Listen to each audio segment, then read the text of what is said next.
Actually, this is not an answer to your question, but just a thing that strikes me as I sit here is the reason we decided to start Stripe is because, so John and I were in college together.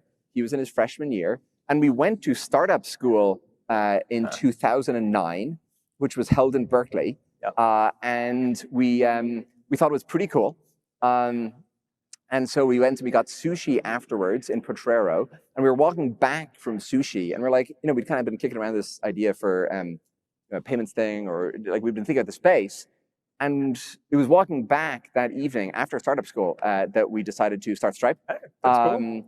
I remember literally where we were on the road, and I remember what we said to each other, which was, yeah, we might as well, because it probably won't be that hard. We thought we could do it on the side while in college, take a couple months, and that was almost 17 years ago. Yeah, so we started working on Stripe kind of seriously we started working the week after that startup school, but we were kind of in college, wasn't full-time. We started working full-time the summer of 2010. We launched publicly September 2011, so almost 2 years after like the first lines of code after the repo was started. And yeah, waiting 2 years to launch seems, if we're going to YC meetings, every week, I think we'd have been, bludgeoned on the head.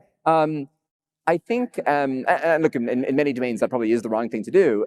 In our domain, to come to your last question, because we had to do so much stuff around security and partners and money movement and infrastructure and reliability and all the things, we didn't feel like we could scale a really good self-serve experience without getting a lot of the preconditions and the infrastructure in place.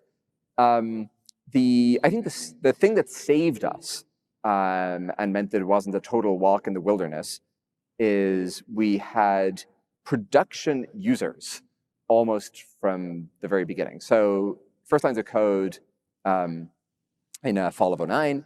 We got our first live production user in January of 2010, so like 2 months into working or whatever. And it did very little, like it was very larval and incomplete. Our first production customer was Ross Boucher at a company called 280 North, and all it could do was charge a card.